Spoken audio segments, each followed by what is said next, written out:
ఉన్నాయా? ఏంటి దేశ ఆర్థిక పరిస్థితి మీద మీరు రాజకీయ విశ్లేషకులు మీ అభిప్రాయం ఏంటి అసలు? ऊपर शर्वानी अंदर పరేషాని ఊపర్ శర్వాని అందరు పరేషాని.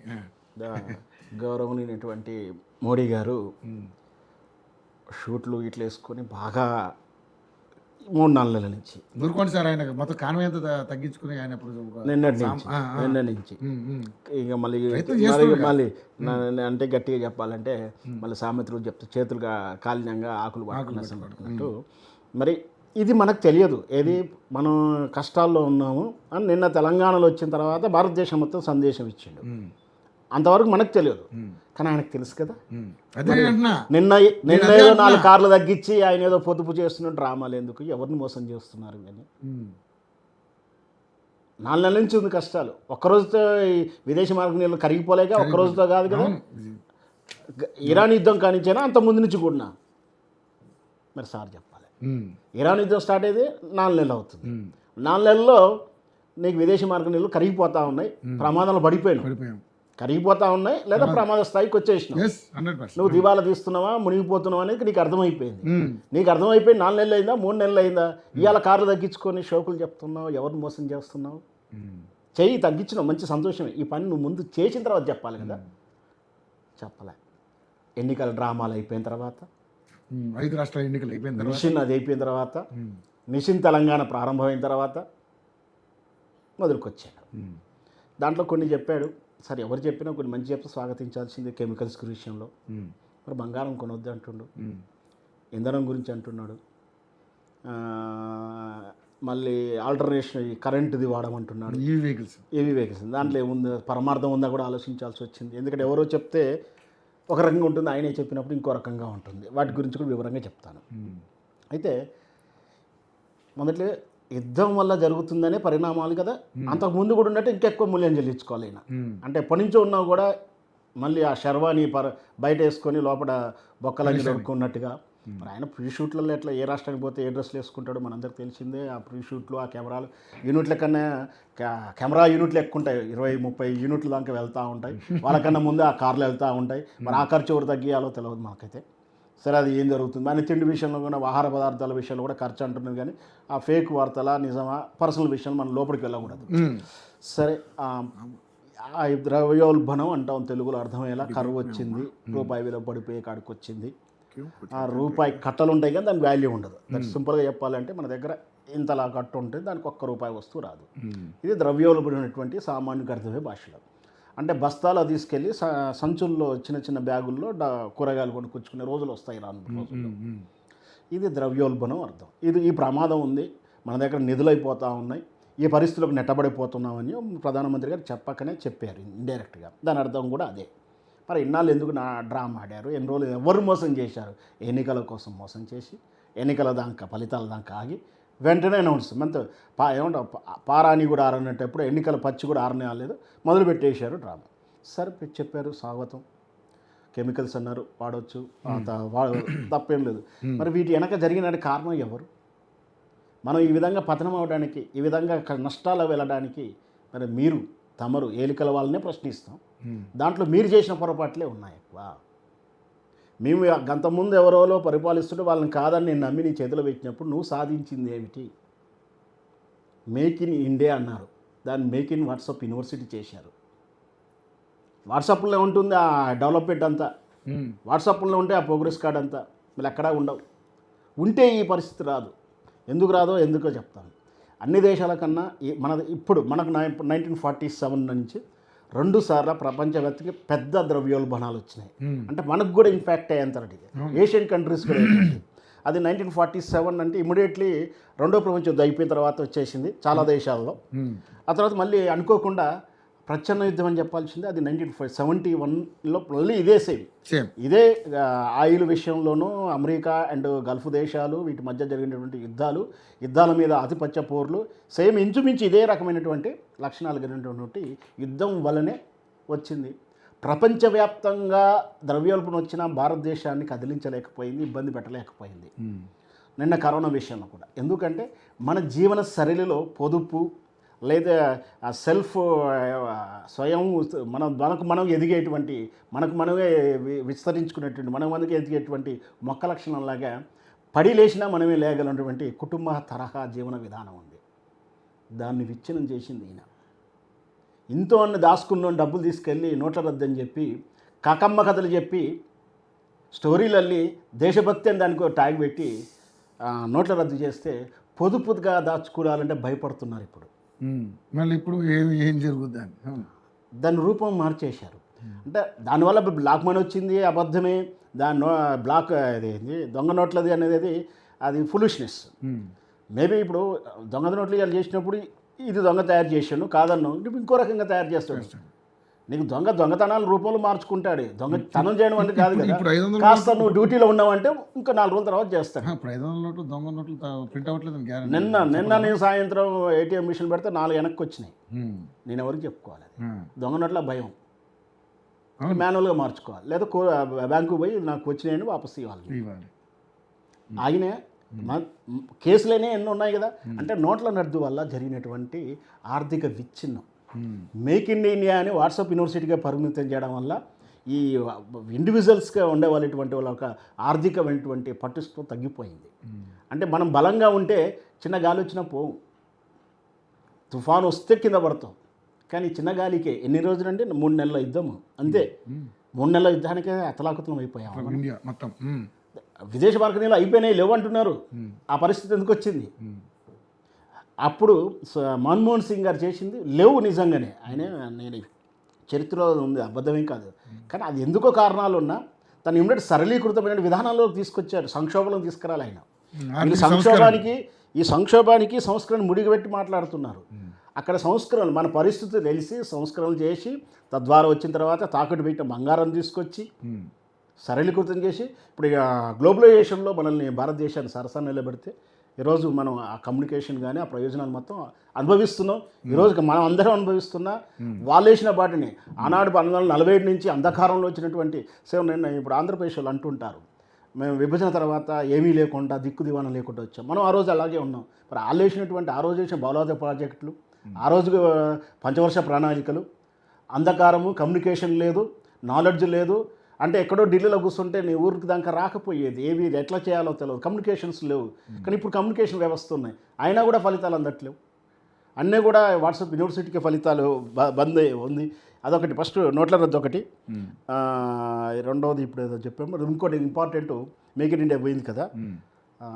ఈ దేశానికి పటిష్టమైన రంగం ఏంటండి? అత్యధికంగా రంగం ఏంటండి? వ్యవసాయం. దాన్ని దెబ్బతీశారు చట్టాల రూపంలో. ఉక్కు చట్టాలు తీసుకొచ్చారు, వాళ్ళని నిర్లక్ష్యం చేశారు. మేమే ఇస్తున్నామని కానీ శ్రద్ధ వహిస్తలేరు. మన పంటలు విదేశాలకు వెళ్తే విదేశ మార్గం ఎందుకు రాదు? ఎగుమతులు అయిపోయాయి. దిగుమతి మీద ఆధారపడేటువంటి వ్యవస్థలోకి నెట్టబడ్డాము. తద్వారానే మనం కొనుగోలు చేసేది ఎక్కువ ఉంది, మనం అమ్మేది తక్కువైపోయింది. మనం తక్కువ ధరకు వచ్చేటువంటి బార్డర్ సిస్టమ్ అంట. బార్డర్ సిస్టమ్ అంటే వస్తు మార్పిడి. ఇరాన్కు మనం కొన్ని ఇస్తే వాళ్ళు కొన్ని ఇస్తారు. ఇక్కడ ద్రవ్యోల్బణం మనం డాలర్లు మార్చాల్సిన అవసరం లేదు. ఆ వ్యవస్థలకు అది వాళ్ళకి బయటకు వచ్చాం. అమెరికా ఉజీర్ అంటే అనాలే, కూర్చోవాలి లేమంటే లేదా ఆయన డిక్లేర్ చేస్తారు ఆపరేషన్ సింధూర్ సీజ్ ఫైర్ ఆపేయాలా వద్దా. మరి వీటన్నిటికీ కారణం ఏంటి? నీ అసమర్థత. మీరు చేసినట్టు ఫలితాలకు మా యావత్తు 130-150 కోట్ల జనాభా అనుభవిస్తుంది. దానికి మళ్ళీ మీరు దేశభక్తి పేరు అడ్డం పెట్టుకొని మీరు తగ్గించుకోండి, మీరు తినొద్దు, మీరు చేయొద్దు అంటే అది ఎట్లా కుదురుతుంది? దేశం కోసం అందరూ చేస్తారు, మీ అసమర్థతను ఒప్పుకోరు. అసమర్థతను ఒప్పుకోకుండా దానికి దేశభక్తి పెట్టడం, లింక్ పెట్టడమే పొరపాటు. ముఖ్యంగా మేక్ ఇన్ ఇండియాని ఇంప్లిమెంట్ చేసేట్లో చాలా వైఫల్యం చెందారు. కరోనాతోటి కొంచెం దెబ్బతినింది, సేమ్ నోట్ల రద్దుతోటి చాలామంది దెబ్బతిన్నారు. ఆ తర్వాత నుంచి కోలుకోలేదు. సార్ అంటున్నాడు ముద్రాలో లోన్ అని. అంత ఈజీగా ఏం రాదండి. ముద్రా లోన్ అంత ఈజీగా ఏం రాదు. నీకు షూరిటీస్ అవి లేకుంటే ఏవి రావు. పేరుకే నామినల్. నేను తిరిగాను కదా పోయిన దానికి, ఎన్నో రకాల లింకులు ఉంటుంది. ట్రాక్ రికార్డ్ బాగుంటే ఏమంటే ఇప్పిస్తారని కూడా. ట్రాక్ ఎక్కడ ఉన్నా కూడా ప్రైవేట్ బ్యాంక్ కూడా ఇస్తున్నాడు, పిలిచిస్తున్నాడు, విక్ ఉన్నా కూడా ఇస్తున్నాడు కదా. చెప్పుకున్నంత ఈజీ కాదు. మన సిబిల్ కరెక్ట్గా ఉండి అన్నీ ఉంటే ఈజీ అంటున్నారు కదా. మీరు చూడండి, అంత ఈజీ ఏం కాదు. షూరిటీ ఉండాలి, అనుభవం ఉండాలి, సర్టిఫికేట్ ఉండాలి, అన్నీ ఉన్నాక ఆయన ఇచ్చేదే ఉంది. ఇకపోతే ఇప్పుడున్నటువంటి ఇప్పుడు ఎప్పుడైతే నోట్ల రద్దు కానీ ఇవన్నిటికి ఎట్లా దెబ్బతిందో కేవలం గ్యాస్ ధరల వల్ల స్వయం ఉపాధితో ఉండేటువంటి హోటల్ సెక్టర్లు కానీ చిన్నతర పరిశ్రమలు మూతపడిపోయినాయి. మీరు చూసారా, ఇట్లా వెహికల్ వేసుకెళ్ళండి, 10 బండ్లు ఉండాలి, 10 హోటల్స్ ఉండే దగ్గర 4-5 తెరిచి ఉంటుంది. ఇవాళ తెరిచినోడు రేపు తెరవడు, రేపు తెరిచినోడు ఇవాళ ఏంటి మీరు ఎందుకు బంద్ అంటే హోటల్ తీసేశారు అని కూడా, అంటే తీసేసిన హోటల్ కూడా ఉంటాయి. మరి ఈరోజు బండి ఎందుకు పెట్టలేదంటే ఇవాళ గ్యాస్ నాకు దొరకలేదు, అంటే బ్లాక్ మార్కెట్ రేట్ పెట్టలేక రెగ్యులర్ రేటుకు 100-20 అయితే దొరికితే ఆ రోజు పెడతాడు, లేకపోతే లేదు. మరి స్మాల్ స్కేల్ ఇండస్ట్రీలు కూడా అదే పరిస్థితి. ఇక ఈ కరెంటు ఏదో ఈ రాష్ట్రంలో కొంచెం అంత గత పాలకుల ముందు జాగ్రత్తతో కరెంటు ఉంది, వేరే రాష్ట్రాలు అతలాకుతలం. మీరు ఒకసారి వెళ్ళి చూడండి ఇంకో రాష్ట్రానికి పవర్ కట్టు. సౌత్ అండ్ నార్త్ బ్రిడ్జిలు కలిపింది నరేంద్ర మోడీ ప్రభుత్వం. ఆ తరహాలనే ఈరోజు పవర్ సంక్షోభం మన తెలుగు రాష్ట్రాల్లో లేకపోవడంలో కారణం. వేరే రాష్ట్రంలో కలపలేకపోయింది, వేరే దేశాలలో వేరే నార్త్ అండ్ సౌత్ బ్రిడ్జ్ అంటే వేరే రాష్ట్రాలు మొత్తం ఆయనే కదండి. పవర్ తీసుకొచ్చిన పూర్వ ప్రభుత్వాలు మొత్తం పవర్. అదే తెలుసు, తెలంగాణ పుట్టిన వాళ్ళకి, తెలంగాణ పెరిగిన వాళ్ళకి తెలుస్తుందండి కరెంట్ వాల్యూ ఏంటో, నీటి వాల్యూ ఏంటో. అడగండి ఏ వాల్యూ చెప్తాను, ఆయన మోసాల గురించో కాళేశ్వరం గురించి చెప్తాను. నేను అనేది మొత్తం కూడా ఇన్ని నాజులు 3 నెలలు మభ్యపెట్టి మోసం చేసి అర్ధరాత్రి ఖర్చు అయిపోయినాయి. మీరు దేశభక్తి నిరూపించుకోడంటే ఇన్ని రోజులు చేసి మోసం చేసి అసమర్థత చేసి మళ్ళీ ఈ నెపం అంతా కూడా ఎప్పుడో ఇందిరాగాంధీ మీద పెట్టేసి పాత ఫోటోలకు ఎడిటింగ్ చేసి ఫేక్ ఫోటోలు పెడుతుంటే ఎక్కడుంది రాజ్యం? ఆర్థికంగా దేశం నిలబడాలన్నా ఇందిరాగాంధీకి మీరు ఇందిరాగాంధీ ఫోటో ఎందుకు బయటకు తీసుకొచ్చారు? ఇందిరాగాంధీ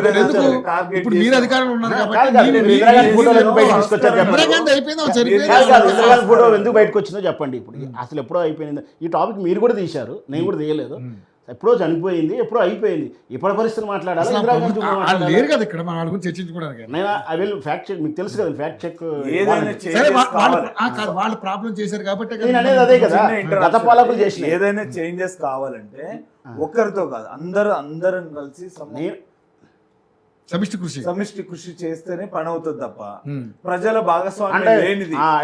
తప్పులు మీరు చేస్తారు, మీరు మీ దేశభక్తి నిరూపించుకోండి, మన దేశాన్ని మనం నిర్మించుకుందాం. తప్పులు మీరు చేస్తారు, నోట్ల రద్దు మీరే చేస్తారు, దానికి దేశభక్తి పెడతారు, స్వయం ఉపాధి పథకాలను రద్దు చేస్తారు, రైతు చట్టాలు చేస్తారు. ఏది చేసిన మీరు సార్ అన్నాడు పాపం, QR కోడ్లు ఇవన్నీ వచ్చిన దేశం అభివృద్ధి. మన దేశంలో మోడీ తెచ్చాడు అనుకుందాం, మరి పాకిస్తాన్లో కూడా తెచ్చారండి. పాకిస్తాన్లో, శ్రీలంకలో లేవా QR కోడ్? అవి కూడా ఎక్కడ కూడా ఉన్నాయి. అంటే 100% డిజిటలైజేషన్ మన దగ్గర, మన దేశంలో ఇప్పుడు వయసు తర్వాత మీసాలు ఆటోమేటిక్ పెరుగుతాయి, దాన్ని నేను వచ్చినాక పెరుగుతాయి అంటే ఏం చేయలేదు. అంటే మనం స్టార్ట్ చేసినప్పుడు అయింది డిజిటల్ అంత డిజిటలైజేషన్ అయ్యి ఉంటే ఇంకా బస్సు వెళ్ళిన గ్రామాలు ఉన్నాయంటే నిజంగా ఆశ్చర్యంగా ఉన్నాయి. అంటే బస్సు వెళ్ళకపోవడానికి ఏదైనా కానివ్వండి. అదే ఇందాక ఆయన దాని లింక్ కూడా చెప్పాడు. అటవీ ప్రాంతాల్లో బస్సు వెళ్ళాలంటే ఎవరు పర్మిషన్ కావాలి? అక్కడ రోడ్డు వేయాలంటే అటవీ శాఖ పర్మిషన్ కావాలి. అది కావాలంటే మీరేమంటారు, నక్సలిజం నిర్మూలించడం మళ్ళీ ఈ ముడి పెడతారు. అదే వచ్చింది. అంటే డెవలప్మెంట్ కావద్దు, అది అక్కడే ఉండాలా, ఆదివాసీ పల్లెలు అట్లే ఉండాలా, మనం ఇట్లే ఉండాలా, దాన్ని అడ్డు పెట్టుకొని మన రాజకీయం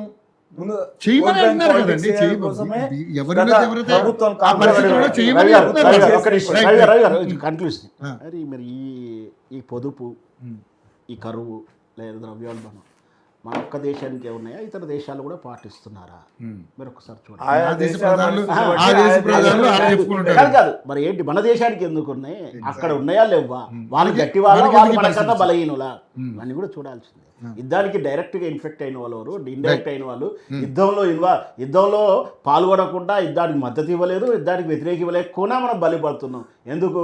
ఒకరు మన ఏం కొనాలో ఏం కొనొద్దో ఎవరో చెప్తే గానీ మనం నిర్ణయించుకునేది. దేశ ప్రధాని చెప్తున్నా, ఎవరో ఎందుకు చెప్తున్నా? అదే కానీ మన దేశం ఎడగొనాలో కూడా ట్వీట్ ఉంది ఆన్లైన్ లో, ట్రంప్ గారి ట్వీట్ ఉంది. ఎవరు కొనాలి, ఏం కొనాలి, ఇరాన్ దగ్గర కొనాలా, అమెరికా దగ్గర కొనాలా, రష్యా దగ్గర కొనాలా అనేది ఇంకోటి చెప్పాడు. I have spoken to Mr. Narendra Modi. Now India would buy a crude oil from United States, not from Russia. అదే వాళ్ళు అంటే అంతే చెప్తారు. అర్థమైంది. వీళ్ళు రష్యా పాలిస్తారు. దగ్గర నుంచి అంటే మరి కొనుక్కుంటారు. ఎట్లా బంగ్లాదేశ్ వాళ్ళు చెప్పినట్టు ఇందామా మన పాకిస్తాన్ మేము అదే అంటున్నాం, మా దేశం గురించి చెప్పాలి, మన క్యాబినెట్ చెప్పాలి, మన క్యాబినెట్ చెప్పాలి, మన ఆర్థిక విధానం చెప్పాలి, మన రిజర్వ్ బ్యాంక్ చెప్పాలి, మన మన మన్మోహన్ సింగ్ చెప్పాలి.